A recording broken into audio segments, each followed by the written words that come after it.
जय हिंद साथियों, मैं हरिवंश आपका स्वागत करता हूं आपके अपने YouTube channel the science concept. आशा करता हूं आप बहुत अच्छे होंगे और अपनी पढ़ाई बहुत अच्छी तरीके से कर रहे होंगे। आशा करेंगे आप इस तरह से ही अपनी पढ़ाई बेहतरीन तरीके से करते रहिए ताकि जल्दी व सही समय से सफलता ले सकें। चलिए, ज़्यादा समय बर्बाद न करते हुए हम अपने टॉपिक पे चलेंगे। देखिए, हमारी यहाँ पर साइंस में बायोलॉजी की क्लास चल रही थी जिसमें हमारी लगभग 4 क्लास हो चुकी हैं। उसमें हमने आपको कोशिका की कोशिकांगों के बारे में बताया था कि किस तरह से कौन सा कोशिकांग क्या कार्य करता है, और उसमें जो भी बेहतरीन या कह सकते हैं जो इम्पोर्टेंट पॉइंट्स थे जो परीक्षा में पूछे जाने वाले हैं, उन सभी पॉइंटों के बारे में चर्चा की थी। तक आज के अगली क्लास से हम यानी आज की क्लास से अगले कोशिकांग के बारे में बात करेंगे। तो अगला कोशिकांग है राइबोसोम। अगला कोशिकांग क्या है? राइबोसोम।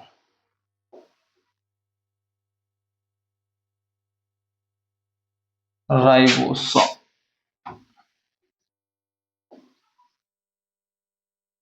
सुनिए, देखिए पहले से थोड़ा सा आप इसके बारे में थोड़ा सा समझिए। देखिए, राइबोसोम क्या है?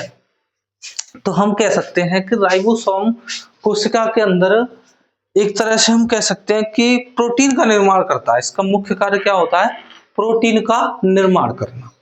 अच्छा, हम कहें, देखिए राइबोसोम प्रोटीन का सिर्फ एक राइबोसोम से ही निर्माण नहीं होता। राइबोसोम में जो प्रोटीन पाई जाती है उसका ही रूप होता है राइबोफोर्मिन करके, जो कि कई अंगों पर मौजूद होता है जिससे भी प्रोटीन का निर्माण होता है। देखिए, हमारे शरीर में इस तरह से डिजाइन किया गया है, हम कह सकते हैं इस तरह से बनाई गई है कि हर चीज का निर्माण एक से अधिक अंग करते हैं, ताकि मान लीजिए किसी एक अंग कार्य करना छोड़ दे तो आगे भी वो कार्य संपन्न हो सके। चलिए, अब हम बात करते हैं इसके बारे में।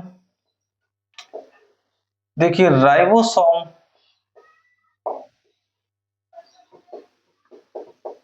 की खोज, अगर हम पादपों की बात करें, पादपों में, तो यह आपकी पादपों की बात करना है तो 1953 में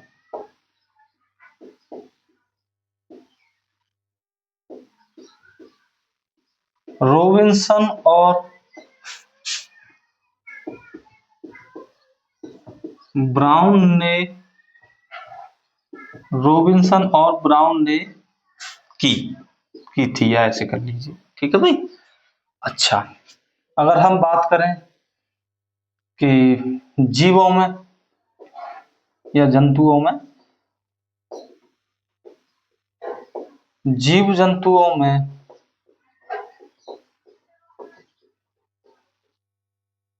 राइबोसोम की खोज 1955 में किसके द्वारा की गई थी? पैलेड के द्वारा, जिससे इसे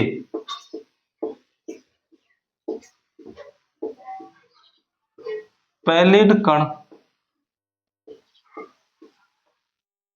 कहते हैं। देखिए, यह जीव जंतुओं में राइबोसोम की खोज किसने की थी? तो हम कहेंगे पैलेट के द्वारा 1955 में की गई थी, जिस कारण से इसे हम पैलेट कण भी कहते हैं। आपको जिस समय एंडोप्लाज्मिक रेटिकुलम पढ़ाया गया था, उस समय बताया था ये बात, अंतःप्रबीजालिका पढ़ाई गई थी कि उसके ऊपर वाला जो भाग होता है, जो चिकना भाग होता है, चिकनी सतह होती है, उस पर वसा का निर्माण होता है, तथा नीचे वाले भाग जो होते हैं ऊपर, उस पर ऊपर उभरे उभरे राइबोफोर्मिन के दाने से पाए जाते हैं, जिन्हें कण कहते हैं, जिनका नाम भी बताया जाता है आपको। या तो उनको F1 कण या राइबोसोम कण कहते हैं, जिनसे ही प्रोटीन का निर्माण होता है। तो वही कण यहाँ पर अगर हम बात करें तो राइबोसोम की खोज किसने की थी? पैलेड के द्वारा 1955 में, जिन्हें पैलेड कण भी कहते हैं। चलिए, यहां तक समझ में आ गई बात। चलिए, अगली हम बात करें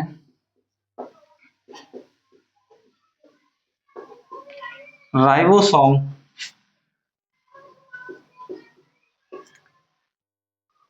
हरित लवक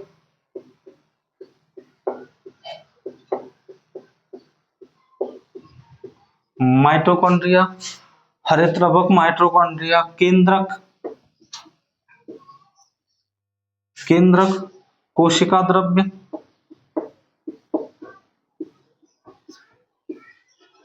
कोशिका द्रव्य तथा अंतः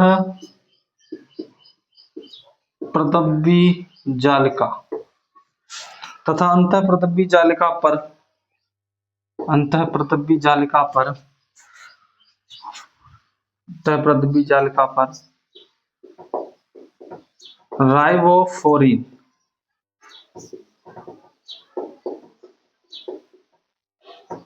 प्रोटीन द्वारा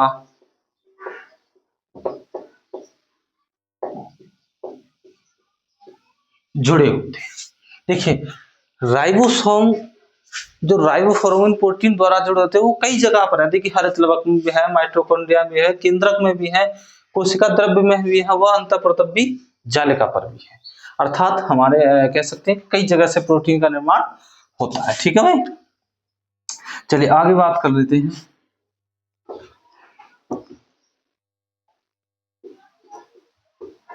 अवसादन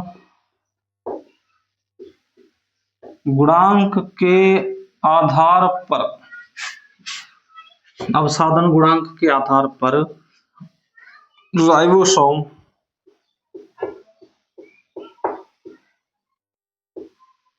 को दो भागों में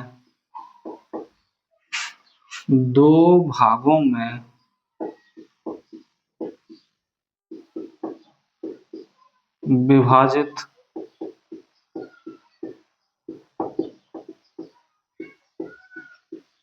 किया जा सकता है।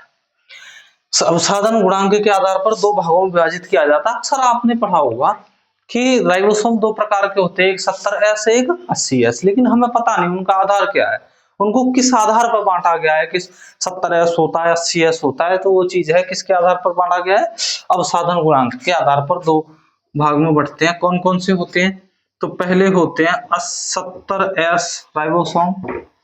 इनको अगर हम कहें तो ये बने होते हैं उप राइबोसोम, अर्थात 50S प्लस 30S। अच्छा यहां पर हम S की बात करें तो S का मतलब होता है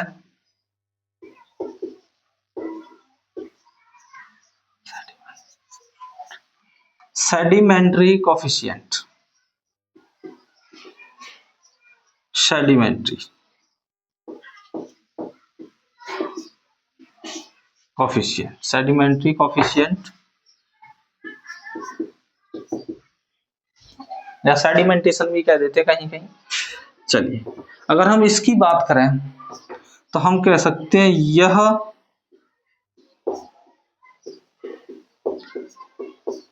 प्रोकैरियोटिक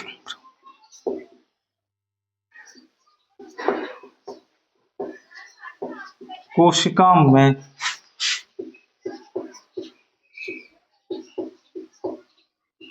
पाया जाता। हम कह सकते हैं, आप ऐसे कह सकते हो कि यह हल्का हल्का प्रोटीन का निर्माण करता है, यानी कम प्रोटीन का। अब आप देखिए शरीर के आकार के हिसाब से देखिए किन में पाया जा सकता है, तो हम कह सकते हैं भाई प्रोकैरियोटिक कोशिकाएं तो छोटे जीवों में पाई जा रही थी, जैसे कि जीवाणु हुए, बैक्टीरिया, प्रोटोजोआ हुए, फंगस हुए, इनमें तो पाई जा रही थी। इसका मतलब उनको प्रोटीन की कम जरूरत है, भाई कम प्रोटीन की जरूरत है, इस प्रकार से उनमें कौन सी कोशिकाएं पाई जा रही थी, प्रोकैरियोटिक कोशिकाएं। अच्छा जिनको प्रोटीन की ज्यादा आवश्यकता है उनमें कौन सी पाई जाती है, यूकैरियोटिक कोशिकाएं। ठीक है भाई, यहां तक समझ में आया। चलिए हम इनमें बात कर लेते हैं, तो यह कहां कहां पाई जाती है 70S। देखिए जीवाणु, ठीक है भाई, अगला है नील हरित शैवाल, यहां भी पाए जाते हैं, तथा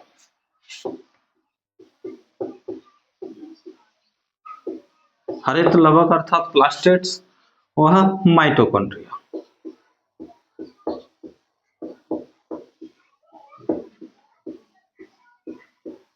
में पाए जाते हैं। ठीक है भाई। अगली हम बात करें तो अगला होता है 80S राइबोसोम। यह बना होता है 60S प्लस के 40S। ठीक है। यह क्या होता है,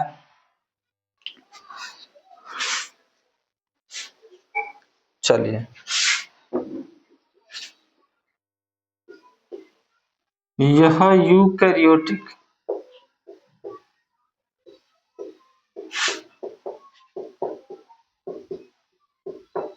कोशिकाओं में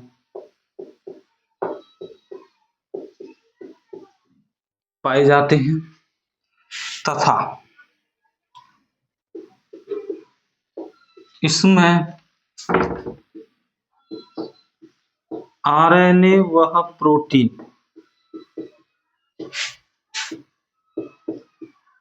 का अनुपात 1:1 होता है। का अनुपात 1:1 होता है। अच्छा, हम बात कर लें। देखिए हमारे बॉडी के अंदर जो प्रोटीन निर्माण है, ऐसे कहते हैं कि 20 एमिनो एसिड से मिलकर एक प्रोटीन का निर्माण होता है, जिसमें से 10 एमिनो एसिड्स तो ऐसे हैं जो कि हमारे शरीर में ही बन जाते हैं, तथा 10 एमिनो एसिड की पूर्ति हमें बाहर अर्थात बाहरी भोजन से करनी पड़ती है। ठीक है भाई। चलिए आगे चलते हैं, इसको रफ करते हैं। अगर आपकी समझ में आ गया है तो यहाँ से इसको आप स्क्रीनशॉट या फिर साथ साथ नोट्स बना दीजिए। अभी और है इस राइबोसोम में और भी पॉइंट्स हैं अभी जो कि कभी भी पूछे जा सकते हैं, वेरी इंपोर्टेंट है परीक्षाओं के माध्यम से। चलिए अगला पॉइंट लिखें।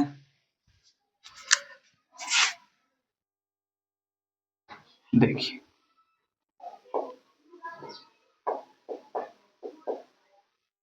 मैग्नीशियम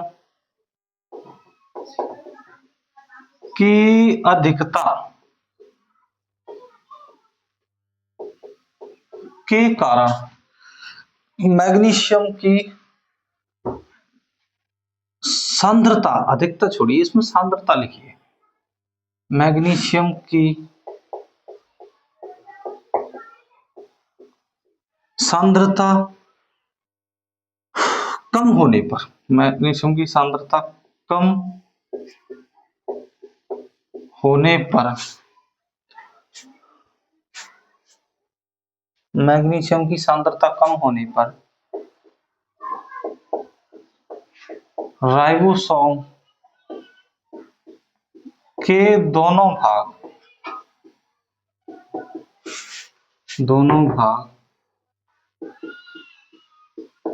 अलग हो जाते हैं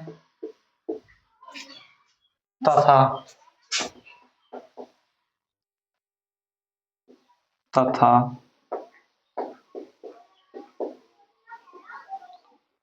मैग्नीशियम की सांद्रता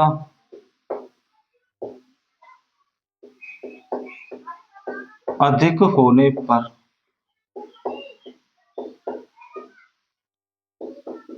दोनों भाग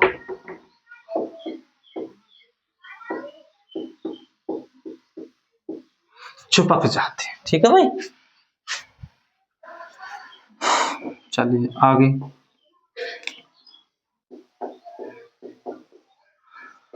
प्रोटीन संश्लेषण के समय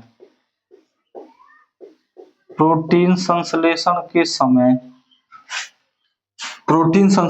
समय 4 या 5 राइबोसोम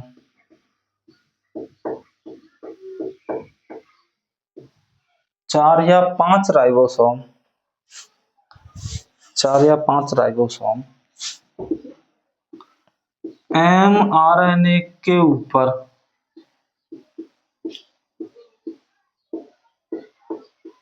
जमा होकर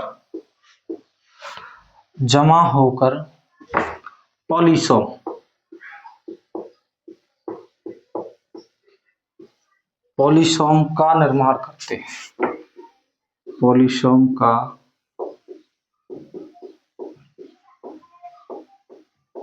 निर्माण करते हैं। ठीक है भाई, यहां तक समझ में आया हो? चलिए आगे।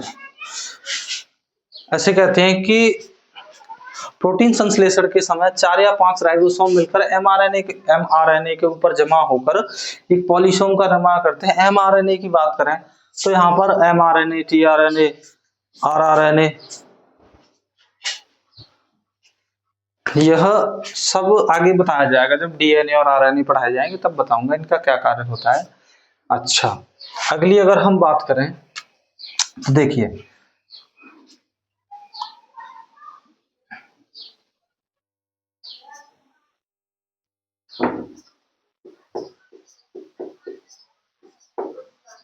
प्रोटीन संश्लेषण के समय,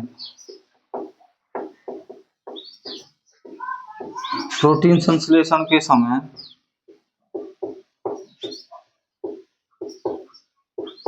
दो एमिनो अम्ल के मध्य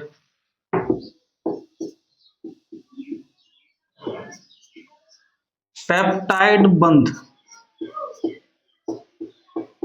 का निर्माण होता है। ठीक है भाई,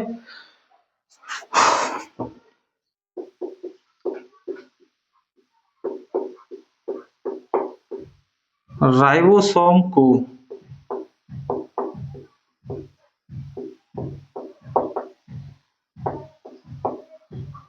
प्रोटीन संश्लेषण का स्थल कहा जाता है, प्रोटीन संश्लेषण का स्थल कहा जाता है। ठीक है भाई, अब हम बात करें, देखिए ऐसे कि 20 एमिनो अम्ल मिलकर एक प्रोटीन का निर्माण करते हैं। ठीक है भाई, 20 एमिनो मिलकर एक प्रोटीन का निर्माण करते हैं, जैसे कि एक प्रोटीन बराबर 10 + 10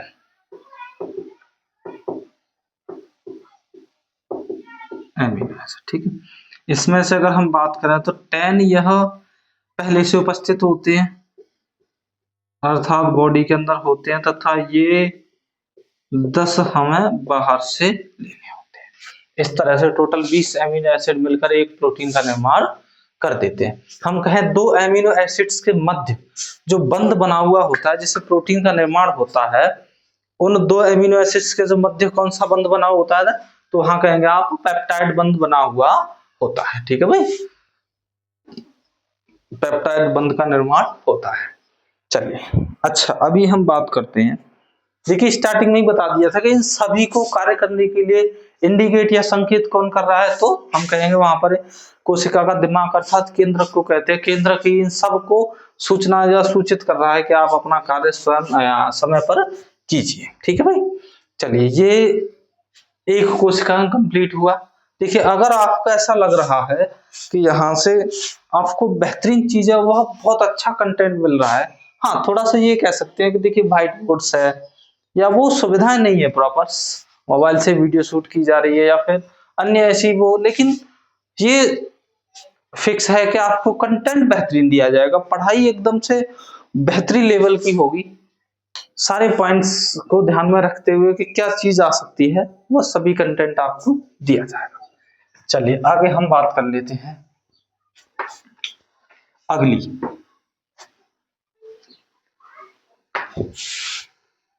अगली कोशिकांग की चर्चा करेंगे।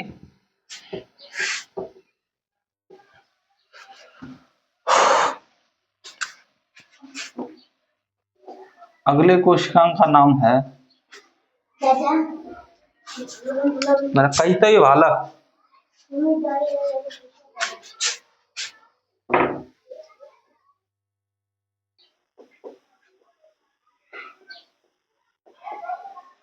Golgi body.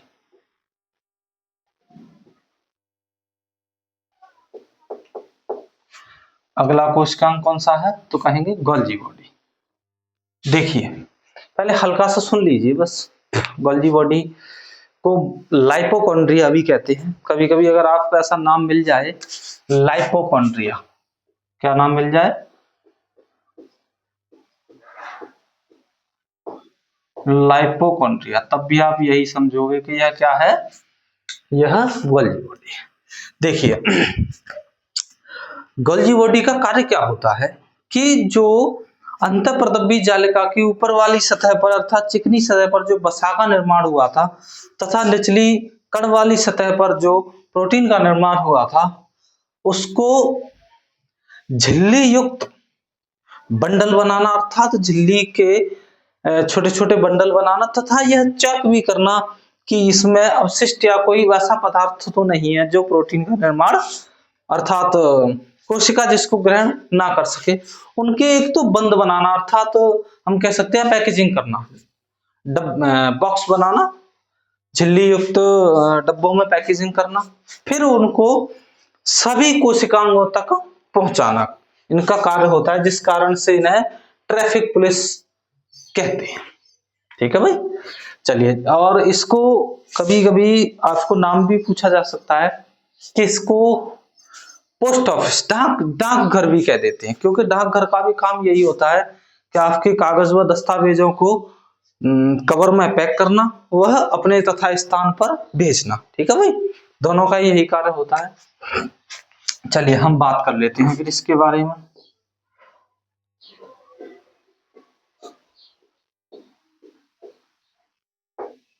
गोल्गी बॉडी की खोज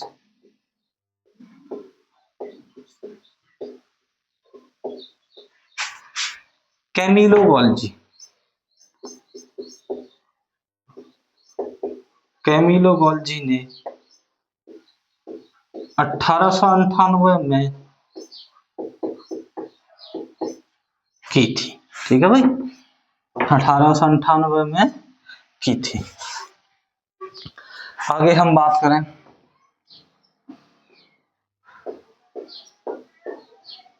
गोल्गी बॉडी संख्या में सबसे अधिक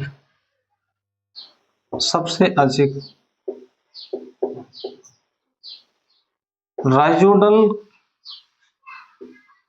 कोशिका में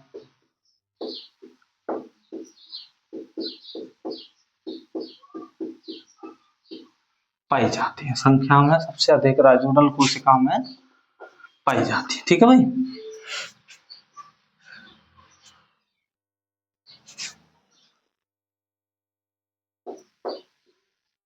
इसकी उत्पत्ति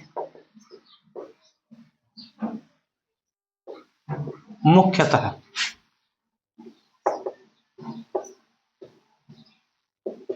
अंतःप्रदब्बी जालिका की सपाट सतह से होती है। सपाट सतह आप समझ रहे होंगे, सपाट सतह कौन सी है, वही है जहां से किसका निर्माण होता है, वसा का। ठीक है भाई, आगे हम बात करें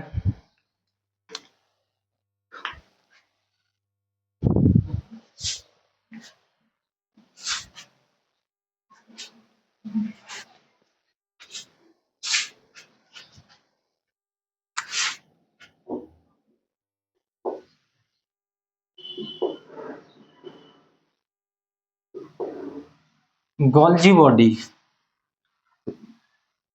गोल्जी बॉडी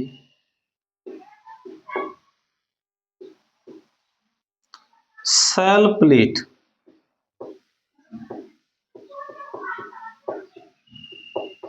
के निर्माण में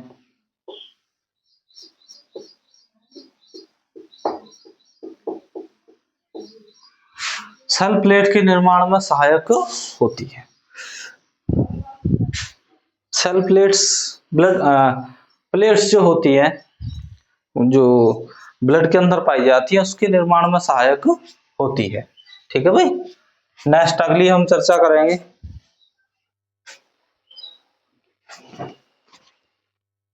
आगे हम बात कर लेते हैं यह मतलब गोल्जी बॉडी। गोल्जी बॉडी हवाला आ रहा हूं बाहरी। गोल्जी बॉडी कोशिका भित्ति, गोल्जी बॉडी कोशिका भित्ति के निर्माण में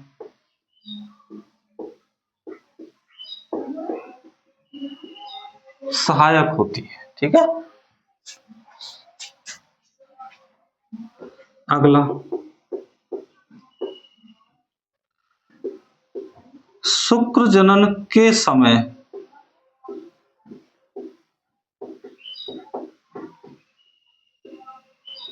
अग्रपिंड के निर्माण में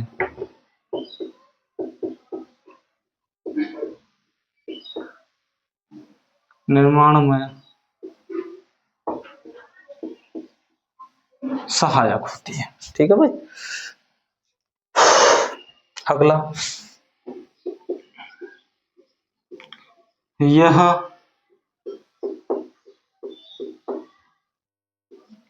लाइसोसोम के निर्माण में भी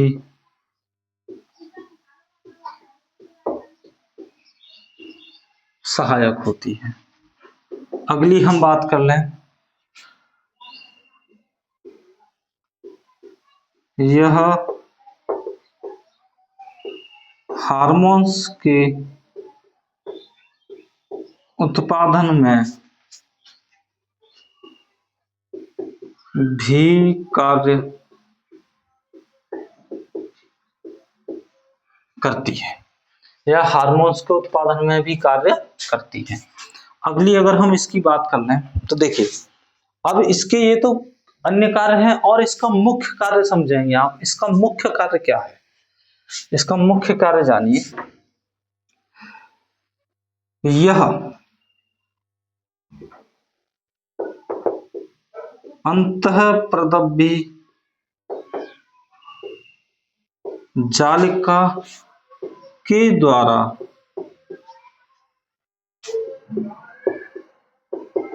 निर्माण बसा वह प्रोटीन की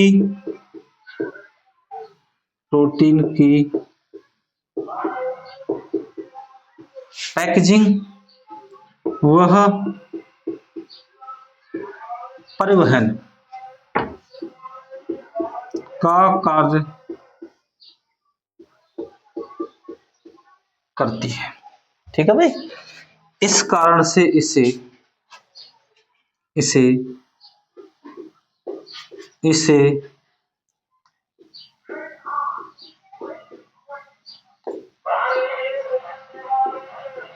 ट्रैफिक पुलिस वह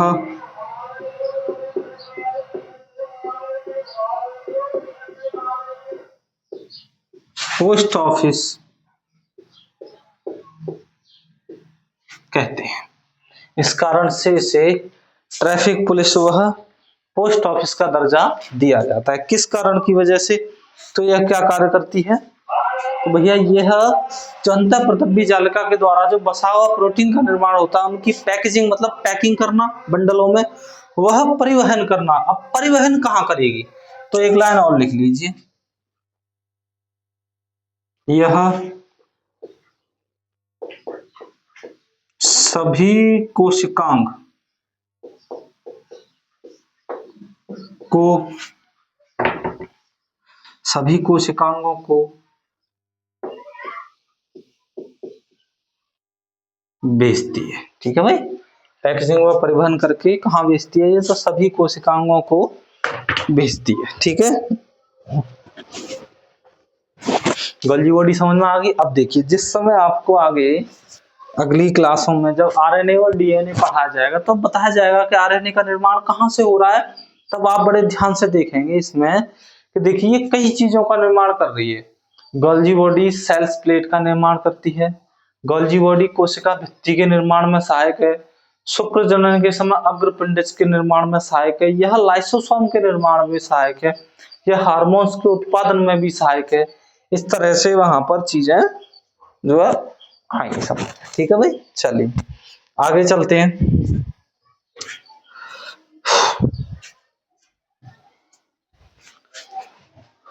रफ करते हैं, ये स्क्रीनशॉट लेना हो तो वो ले लीजिए, अन्यथा आप बेहतरीन होगा। साथ साथ अगर आप नोट्स बनाएंगे तो वो आपके लिए बहुत लाभदायक।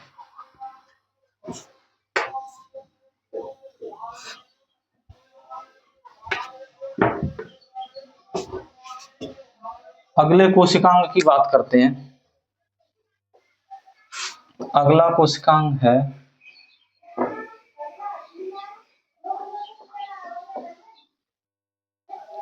लाइसोसोम।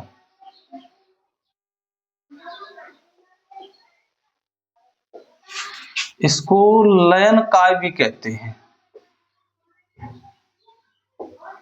क्या कहते हैं इसको? लयन काय। ठीक है भाई। अच्छा चलिए, अगर हम बात करें लाइसोसोम की खोज की,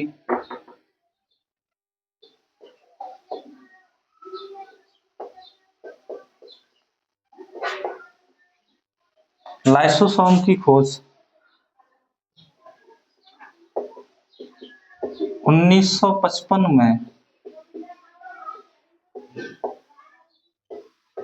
डी डुवे के द्वारा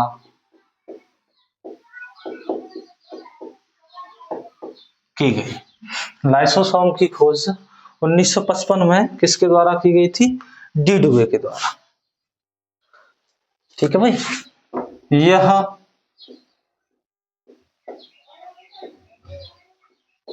यह मुख्यतः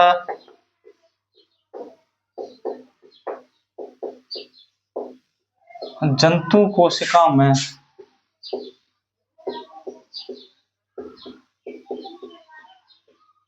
पाई जाती है तथा इसका कार्य, यह मुख्यतः जंतु कोशिका में पाई जाती है।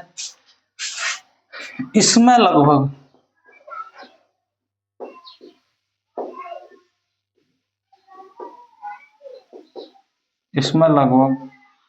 50 प्रकार के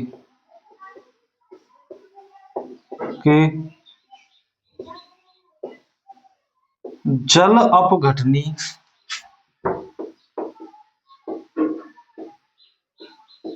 एंजाइम पाए जाते हैं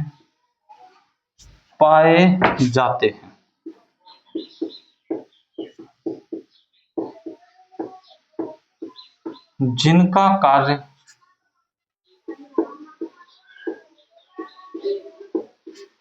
भोजन का पाचन वह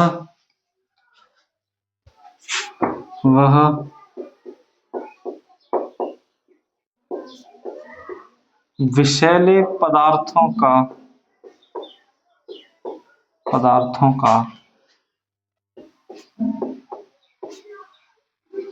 विघटन करना,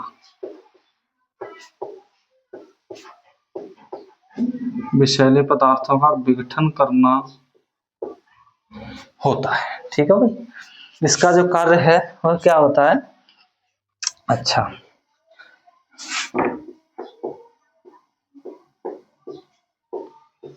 इसके एंजाइम 5 pH पर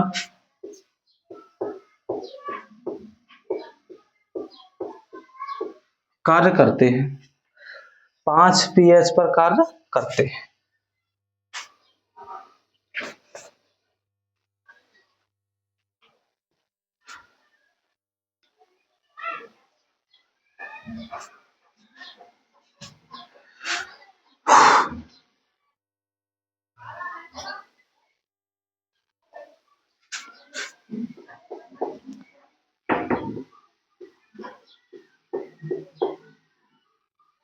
लाइसोसोम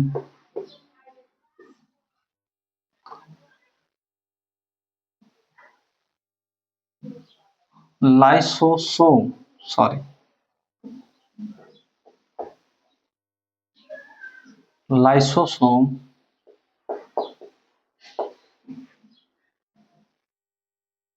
लाइसोसोम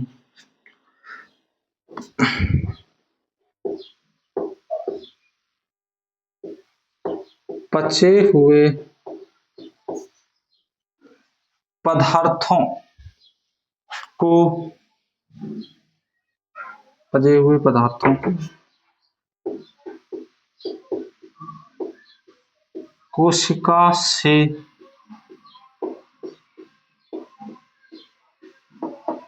बाहर निकालने में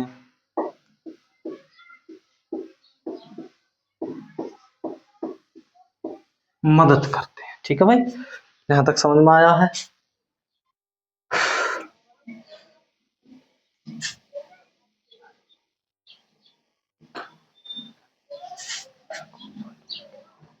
चलिए,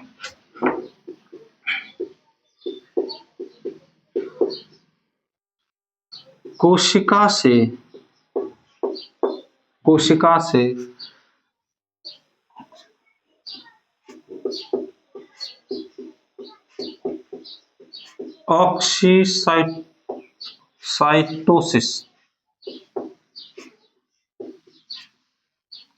ऑक्सीसाइटोसिस के द्वारा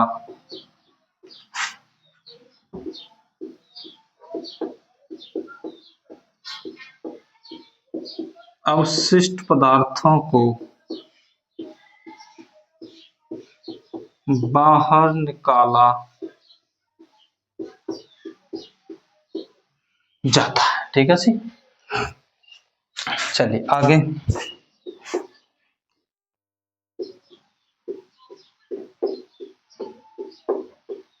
लाइसोसोम में उपस्थित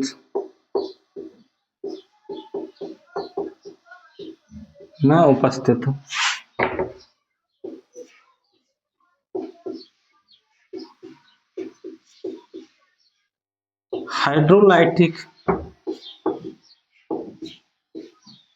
एंजाइम, देखिए लाइसोसोम में जो लगभग 50 से प्लस जो एंजाइम पाए जाते हैं उन सभी को मिलाकर हाइड्रोलाइटिक एंजाइम कहते हैं। हाइड्रोलाइटिक एंजाइम जो होते हैं उन सभी का कार्य क्या होता है भाई? तो कोशिका का पाचन करना, इसलिए उनको क्या कह देते हैं? हाइड्रोलाइटिक एंजाइम कहते हैं। ठीक है भाई,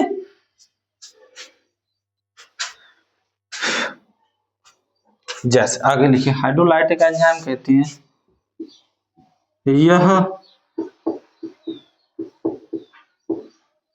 कोशिका में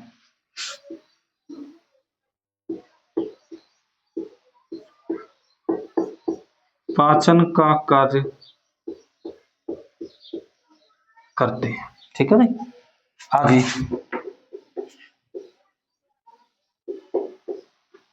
कभी कभी यह हाइड्रोलाइटिक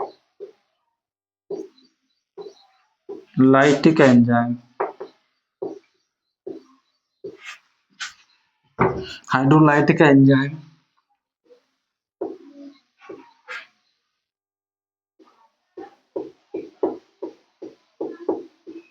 लाइसोसोम से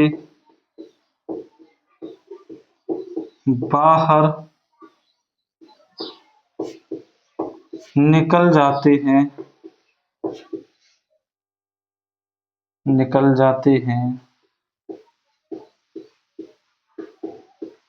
जिसके कारण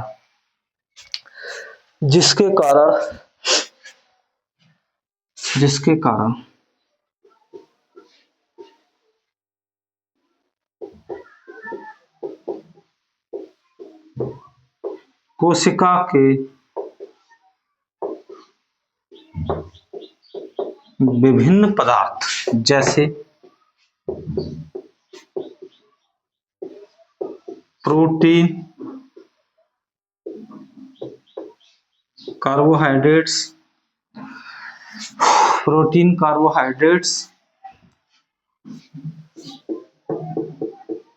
डीएनए व आरएनए विघटित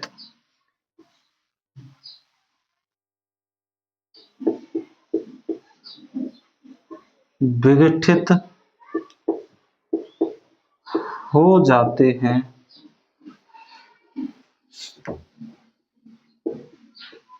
जिससे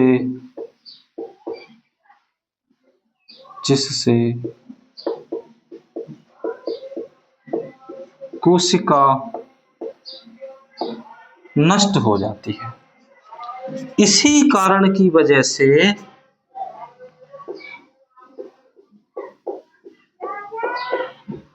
लाइसोसोम को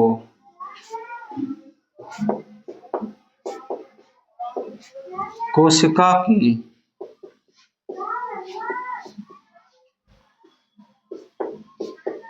आत्मघाती थैली कहा जाता है। ग्रेवयार्ड ऑफ सेल्स किसे कहा जाता है? तो हम कहेंगे लाइसोसोम को कहा जाता है। ठीक है भाई।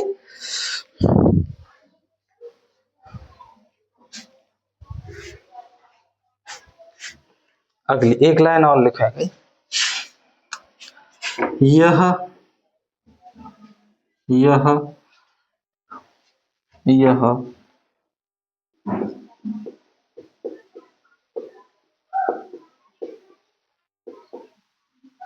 कोशिका विभाजन में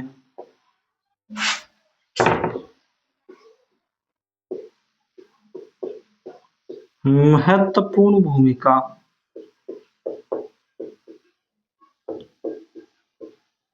निभाता है। ठीक है भाई। यहाँ पर आपका लाइसोसोम भी समाप्त होता है। देखिए लाइसोसोम में क्या कहा गया है, सबसे पहले आप समझें कि लाइसोसोम की खोज 1955 में डी डुवे द्वारा की गई थी। यह मुख्यतः जंतु कोशिकाओं में पाया जाता है। ऐसा नहीं कि ये पादप कोशिकाओं में भी नहीं पाया जाता है, लेकिन बहुत न के बराबर। ठीक है। इसमें लगभग 50 प्रकार के एंजाइम, जल अपघटनीय एंजाइम पाया जाता है। जल अपघटनीय का मतलब होता है जो जल में अपघटित हो जाए, जल में घुल जाए, ऐसे एंजाइम पाए जाते हैं जिनका कार्य होता है भोजन का पाचन करना, वह विषैले पदार्थों का विघटन करना। ठीक है भाई। इसके एंजाइम 5 pH पर कार्य करते हैं, अर्थात इनकी वैल्यू कितनी होती है? 5 pH पर कार्य करते हैं। लाइसोसोम में पचे हुए पदार्थ कोशिका से बाहर निकलने में मदद करते हैं। कोशिका से ऑक्सीसाइटोसिस के द्वारा अवशिष्ट पदार्थों को बाहर निकाला जाता है। लाइसोसोम में उपस्थित हाइड्रोलाइटिक्स एंजाइम यह कोशिका में पाचन का कार्य करते हैं। कभी कभी यह हाइड्रोलाइटिक एंजाइम लाइसोसोम से बाहर निकल जाते हैं, जिसके कारण कोशिका के विभिन्न पदार्थ जैसे प्रोटीन है, कार्बोहाइड्रेट, डीएनए, आरएनए विघटित हो जाते हैं, जिससे संपूर्ण कोशिका भी नष्ट हो जाती है। इसी कारण से लाइसोसोम को कोशिका की आत्मघाती थैली कहा जाता है, अर्थात ग्रेवयार्ड्स ऑफ लाइसोसोम सेल्स का लाइसोसोम को क्या कहा जाता है भाई? आत्मघाती थैली है, कोशिका विभाजन में महत्वपूर्ण भूमिका निभाते हैं। यही है आपका लाइसोसोम। देखिए आप मुझे देखकर समझ पा रहे होंगे गर्मी बहुत है, इसलिए आज की क्लास हम यही समाप्त करते हैं। मिलेंगे नेक्स्ट डे। अगर आपको किसी चीज की प्रॉब्लम्स आ रही है, लैंग्वेज की समस्या आ रही है, या फिर पॉइंट्स की समस्या, या कुछ और भी, या कौन सी चीज आपको ऐसा लग रहा है जो इसमें नहीं हो पाई है, तो आप कमेंट के माध्यम से बताएं, ताकि हम आपको सारी चीजें, ऐसा कोई भी, मैं चाहता हूं ऐसा कोई भी फैक्ट्स रहे ना जो आपकी परीक्षा से बाहर चला जाए। मैं गारंटी दे सकता हूं, अगर आपको इतने सारे फैक्ट्स सिर्फ लाइसोसोम में किसी भी क्लास में देखने को मिल जाए तो गारंटी है यहाँ पर हो सकता है, देखिए सुविधाएं कम है लेकिन फैक्ट्स कम नहीं मिलेंगे, पढ़ाई प्रॉपर पूरी मिलेगी। अर्थात आप हम यही कहेंगे अंतिम में, आप बेहतरीन तरीके से पढ़ाई करते रहिए। आपको जो समय मिला है उसका सदुपयोग करिए, अपने माँ बाप का सपना पूरा करिए। ठीक है भाई।